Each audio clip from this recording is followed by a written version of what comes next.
Bueno, vamos a continuar haciendo HDP y tenemos un invitado especial, Richard. Estamos en comunicación telefónica, sí. ¿Qué dije? Invitado especial, a veces se entiende, claro. Bueno, lo saludamos, ¿o no? Está del otro lado. Leonardo Santoro, buen día. Leandro, Daniel, te hemos rebautizado. 3 nombres distintos me dijeron desde que me llamaron. ¿Cómo andan? Buen día. Bueno, pero es algo... Ahora, yo te aclaro una cosa. Hemos sacado algunas cosas de Facebook donde dice que sos Leonardo, ¿eh? Yo no sé tu DNI, no lo estoy viendo. Leandro. Pero bueno, Leandro, cosa lo llaman a mi mamá que se lo confirma. Me llamo Leandro. No vamos a polemizar con eso. No hay drama, sí. Gracias por atendernos y contanos un poco. Tu exposición mediática es importante siempre, creo que desde el momento que te convertiste en candidato a vicejefe del gobierno de la ciudad, acompañando a Recalde en la fórmula, pero tenés un origen, vamos a decir, nacional y popular, que es del radicalismo, ¿sí? Sí, claro. ¿Cómo se siente eso? Porque por ahí tenemos algunas coincidencias. Seguramente has abrevado en las fuentes de las lagunas de Setúbal, del radicalismo de la coordinadora, de todas estas cosas, ¿no? Uh-huh. Sí. ¿Cómo está esa movida hoy en día en Buenos Aires? Mirá, la verdad es que, como decís vos, no sé si la gente sabe que fue Setúbal, pero el radicalismo tuvo históricamente 2 vertientes, una más progresista y una más conservadora. Una más alvearense. Claro, en la época de Irigoyen, a los irigoyenistas se les decía los personalistas y a los alvearistas los antipersonalistas. Esa disputa continuó después en el tiempo para hacerte más contemporáneo, viste, la disputa entre Alfonsín y Balbín, ¿no es cierto? Y con posterioridad al alfonsinismo, después de los 80, la verdad es que hubo siempre un sector partidario inspirado en esos valores más nacionales y populares que dieron origen a la Junta Coordinadora Nacional para enfrentar a la dictadura y construir el primer alfonsinismo. Y fundamentalmente, digamos, los sectores ligados a las ideas de la socialdemocracia estuvieron siempre dando disputa en el marco del radicalismo, pero con una convicción, es que los problemas de la Argentina eran tan grandes que no se podía resolver con un solo partido. Vos viste que los radicales siempre hacemos el 3 en vez del 2. Mucha gente piensa que eso se debe a la lista 3, que era la famosa lista 3. Sin embargo, en realidad, el verdadero motivo es que Alfonsín en el año 85, cuando hace el discurso de Parque Norte, que fue un famoso discurso que instituyó de alguna manera las bases doctrinarias y filosóficas del proyecto nacional adentro de la UCR, llama a la convergencia democrática. Y la convergencia democrática, para ponértelo en términos sencillos, era exactamente lo mismo que Néstor llamaba transversalidad. Era la convergencia de los sectores populares de origen radical, peronista. Así que el 3 es el tercer movimiento histórico. O sea, ¿qué te quiero decir con esto? Que en la formación doctrinaria nuestra, la confluencia con sectores del peronismo, de la izquierda nacional y sectores nacionalistas de centroizquierda es como absolutamente natural, porque es lo que toda la vida militamos. Así que no hay ningún tipo de contradicción y fundamentalmente no hay ningún tipo de ruido, porque la verdad que uno está muy contento cuando tiene la posibilidad de compartir la militancia con compañeros que proceden de otras experiencias históricas, porque termina enriquecido. De todas formas, yo siempre digo, es más, alguna vez hice algún post en el Facebook que creo que en un cumpleaños de Alfonsín debe estar retorciéndose en su tumba por este entreguismo absolutamente puesto al servicio de Cambiemos, donde le entregaron toda una estructura nacional de un partido centenario, ¿no? Alfonsín, yo te voy a ser muy franco, él ya me parece que al final de su vida era consciente que el giro ideológico que había tomado el partido era prácticamente irreversible.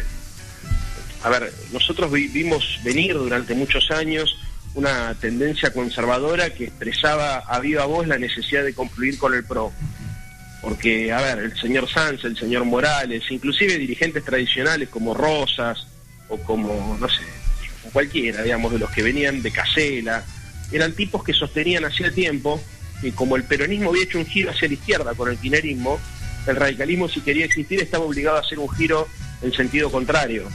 O sea, es una lógica pragmática, o sea, ni siquiera es que son liberales de culto, son tipos que razonaron que si Néstor Kirchner hacía girar el peronismo hacia la izquierda, la única chance de subsistencia del partido era girar hacia el radicalismo hacia la derecha.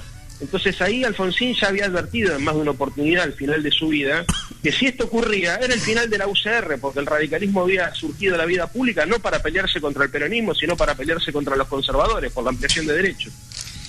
El tercer movimiento histórico que citaste recién es una cosa que nos debemos los argentinos todavía.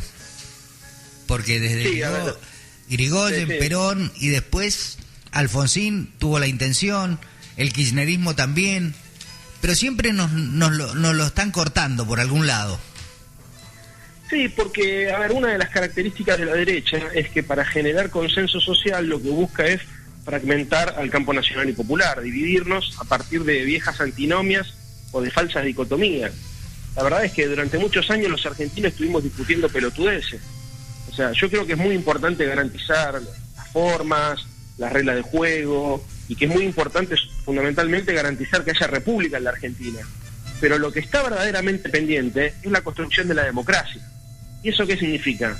Que hay contradicciones principales y secundarias. En un país donde la distribución del ingreso es tan desigual, donde existen bolsones de pobreza y de hambre tan profundos como estos, donde fundamentalmente también hay tanta concentración y extranjerización económica, porque no es que somos pobres, digamos, la riqueza que hay está mal distribuida, la contradicción principal no puede ser nunca la forma de hacer las cosas. Y eso no significa que no haya que discutirlo, significa que no puede ser la contradicción fundamental. La contradicción fundamental pasa necesariamente por una lectura socioeconómica de la realidad política.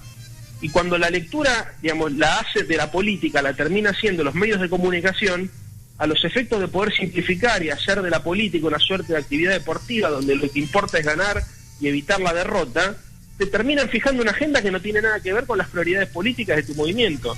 Entonces, ¿qué fue lo que ocurrió en la Argentina los últimos años? La derecha, cuando terminó de darse cuenta que por la vía represiva no podía dominar al movimiento nacional y popular, inauguró la vía de ideológica, si querés, o cultural, y eliminó el consenso, mejor dicho, la coerción por el consenso. O sea, empezó a trabajar sobre dispositivos culturales para dividir al campo popular, para lumpenizar a los ciudadanos, para intentar deportivizar la lógica política, ¿no es cierto? O sea, sacándolo de la racionalidad específica de la materia y llevándolo al terreno del chimento, del puterío, de a ver quién gana, quién pierde. Y en ese contexto la dirigencia política terminó siendo objeto de la manipulación del poder económico, que termina dividiendo el campo nacional y popular como consecuencia de la necesidad que tienen de seguir manteniendo el poder del Estado para garantizar sus negocios. Eso fue lo que nos viene pasando. Leandro, la pregunta que sigue es, esto de los golpes blandos, que lo está definiendo con tanta claridad, también está enmarcado en un proceso global en el mundo que funciona así. Es más, toda esta primavera que tuvimos progre en Latinoamérica la están gastando por todos lados, ¿no? Sí. Y bueno, a ver, eso también tiene que ver, para hacerte una de cal y una de arena, yo también creo que el movimiento nacional y popular latinoamericano se debe a un debate profundo, porque también es consecuencia de las debilidades propias. O sea, y acá el que es muy claro en esto es García Linera. Cuando García Linera nos pide que hagamos un proceso autocrítico, lo pide no en función de echarle culpas a las personas, sino fundamentalmente en función de repensar cuáles fueron las políticas que nosotros aplicamos o las que no se pudieron aplicar, que hacen, por ejemplo, que en la Argentina en 7 meses se pueda desmantelar tan rápido el estado de bienestar. Entonces lo que dice es, tal vez nosotros avanzamos en profundidad para modificar la matriz distributiva del ingreso, pero no logramos modificar la matriz productiva. Si hubiésemos logrado modificar la matriz productiva, y eso significa producir de otra manera, distribuir mucho mejor, o sea, democratizar la economía, para planteártelo más simple, hubiese sido mucho más difícil que la derecha pueda avanzar tan rápido en el desmantelamiento de esas conquistas sociales. Entonces yo creo que efectivamente hay un interés continental por parte de los poderes fácticos del mundo, ¿no es cierto? Estados Unidos, bueno, todos los factores que ya sabemos que operan para tirar para atrás estos procesos nacionales y populares, pero también hubo cierta pereza intelectual y cierta falta de valentía política por parte de todos nosotros para presentar una agenda de futuro que nos permita a nosotros mismos ser nuestra propia renovación y nuestro propio cambio. Tal cual. Leandro, buen día, ¿cómo te va? ¿Qué tal? Buen día. Bueno, lo que te quería preguntar en este caso sobre algo más que tiene que ver con la coyuntura, obviamente está en el gobierno nacional, una figura que llegó por una complicidad en algunos aspectos por los medios y por otros grupos concentrados, que me parece que cabe el análisis decir un gobierno con doble moral, pero también que carece de identidad, me parece, porque están como desorientados, unos dicen una cosa, otros dicen otra, y con respecto a lo comunicacional, hay poca identidad de este gobierno en este caso. Bueno, nosotros sabemos que este gobierno no logró todavía construir una nueva voluntad colectiva. O sea, construyeron un consenso alrededor de lo que no querían ser. No querían las cadenas de Cristina, no querían ser populistas, o sea, a la gente le propusieron un cambio en relación al no, pero no un cambio en relación al sí. No un pro. Menem, por ejemplo, a diferencia de lo que ocurrió con Menem, a diferencia de lo que ocurría con este hombre, el tipo tenía un proyecto de país. A mí no me gustaba nada, pero estaba enmarcado dentro también de un proyecto continental o mundial, el consenso de Washington, había documentos escritos, se defendían a viva voz las políticas.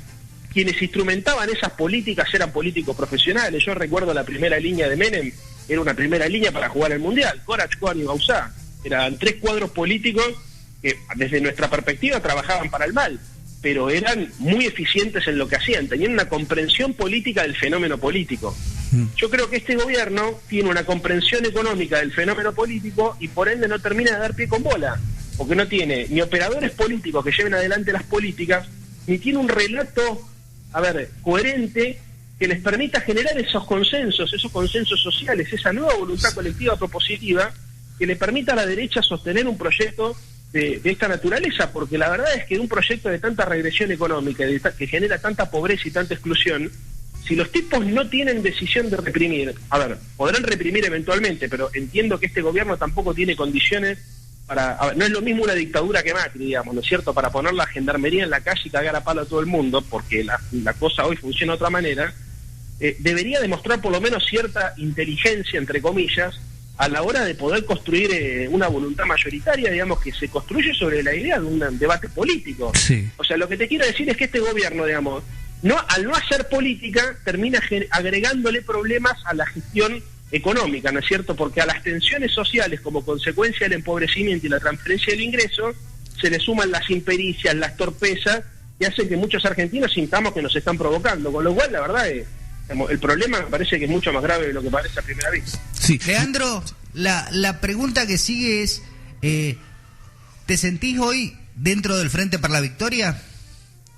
Sí, lo que yo no tengo claro todavía es qué es el Frente para la Victoria. Por eso Cristina habla de la construcción de una nueva mayoría y de un frente ciudadano. Porque correcto, verdad, hasta ahí adherís. Ahora, cuando yo te digo que el Frente para la Victoria, y en esto tendríamos que coincidir, es mayoritariamente peronista, donde conviven, al ser un movimiento, determinadas posiciones políticas. O sea, Urtubey podría decir perfectamente, yo estoy dentro del frente. Que no lo dice. No lo dice. Yo creo que el frente, el peronismo sin duda es el movimiento dominante en la Argentina. ¿Por qué? Por una serie de factores que hacen, digamos, a que fueron los protagonistas de la construcción del Estado de Bienestar, qué sé yo, hay muchas cosas que explican por qué hay un 30% de la población que se define peronista. Ahora, objetivamente yo creo que la construcción social del kirchnerismo es mucho más amplia que eso, al punto tal que hoy, después de haber abandonado el poder, hay mucha gente que se dice peronista, que está viendo cómo hace para hacerle funcional a Macri, tanto en el nivel parlamentario como en el nivel de los gobiernos provinciales y municipales, como en el sindicalismo.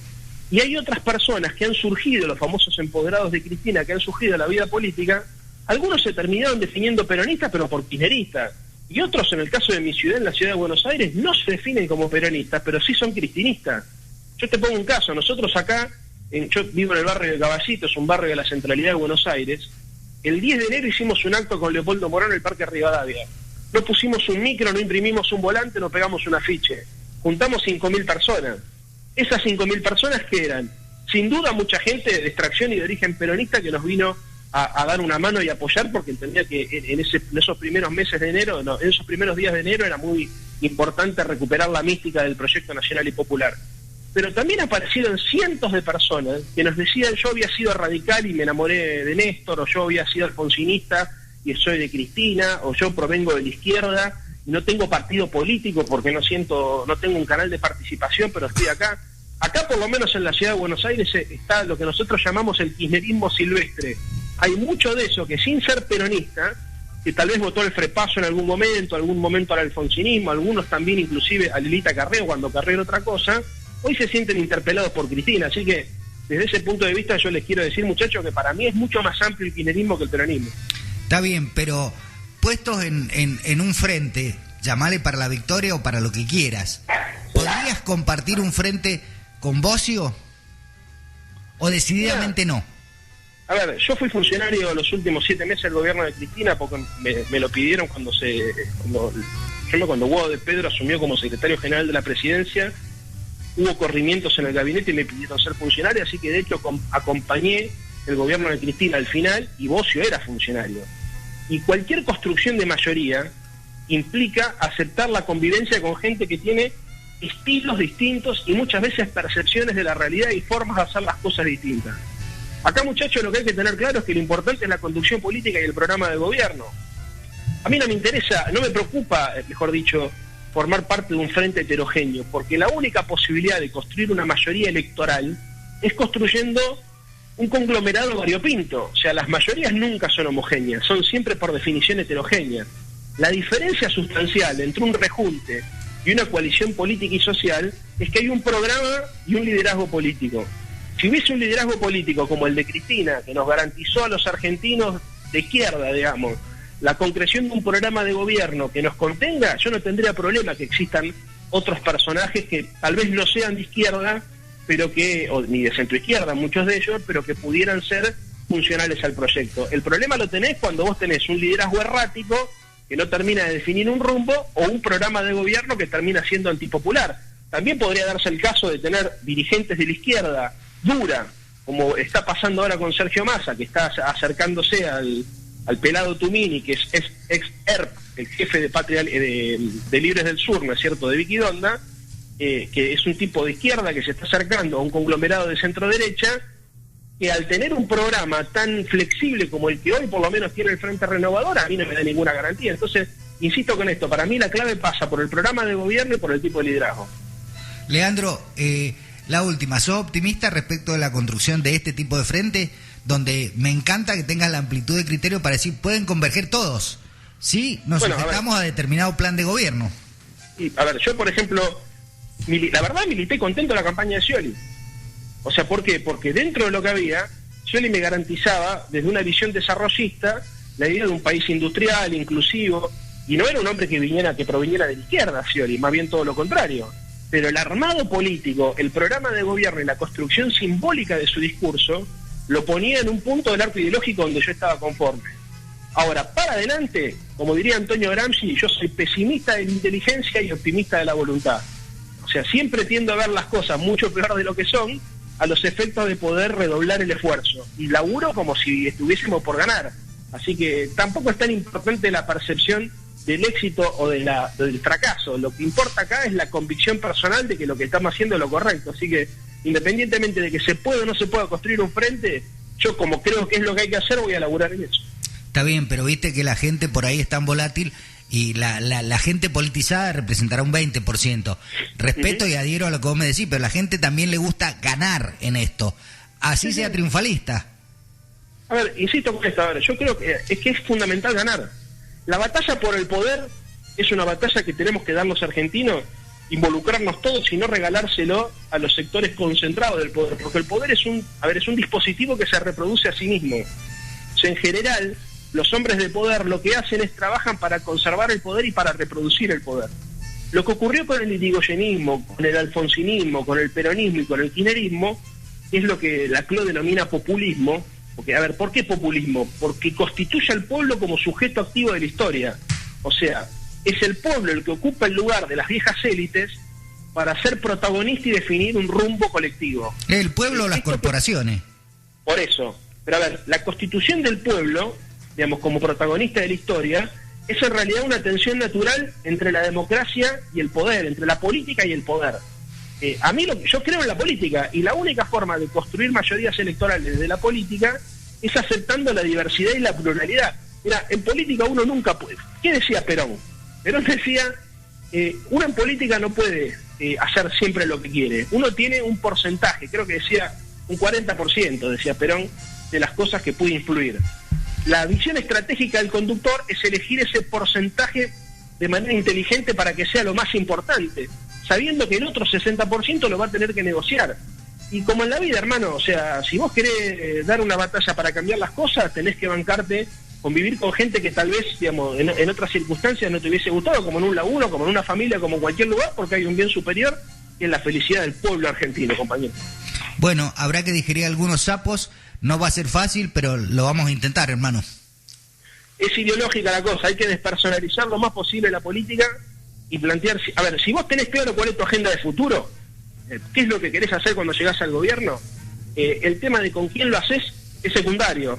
O sea, y no digo que no sea importante, pero la verdad es que la democracia tiene esta peculiaridad.